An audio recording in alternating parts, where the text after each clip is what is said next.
السلام علیکم ورحمۃ اللہ وبرکاتہ۔ الصلاۃ والسلام علیکہ یا رسول اللہ۔ بسم اللہ الرحمن الرحیم۔ دوستوں، ذی الحج کا مہینہ چل رہا ہے اور یہ 10 دن ہمارے لیے اللہ سے مغفرت کرنے کا دن ہے۔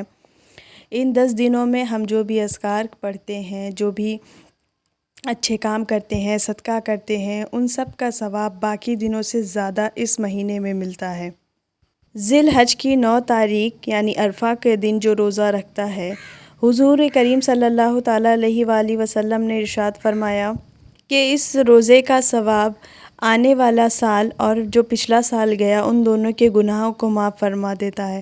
اس دن اللہ سے بہت زیادہ دعا کریں، اللہ کے صبح و شام کے اذکاروں کو نہ چھوڑیں اور یہ دعا کثرت کے ساتھ پڑھیں۔ لا الہ الا اللہ وحدہ لا شریک لہ لہ الملک و لہ الحمد وہو علی کل شیء قدیر۔ اس دن اس دعا کو کثرت کے ساتھ پڑھیں اور صدقہ دیں۔ اس دنوں میں کی گئی نیکیوں کا ثواب باقی دنوں سے زیادہ ملتا ہے۔ اس دنوں میں اللہ کی بہت زیادہ عبادت کرنی چاہیے۔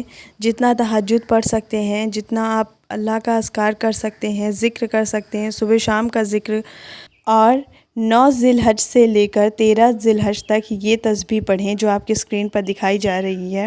اللہ اکبر، اللہ اکبر، لا الہ الا اللہ، اللہ اکبر، اللہ اکبر وللہ الحمد۔ اس تسبیح کو ہر نماز کے بعد مرد اور عورت دونوں پڑھیں۔ 9 ذی الحج کی فجر سے لے کر 13 ذی الحج کی مغرب تک اس تسبیح کو ہر نماز کے بعد پڑھیں، اور عورتیں دھیرے آواز میں پڑھیں گی اور مرد بلند آواز میں۔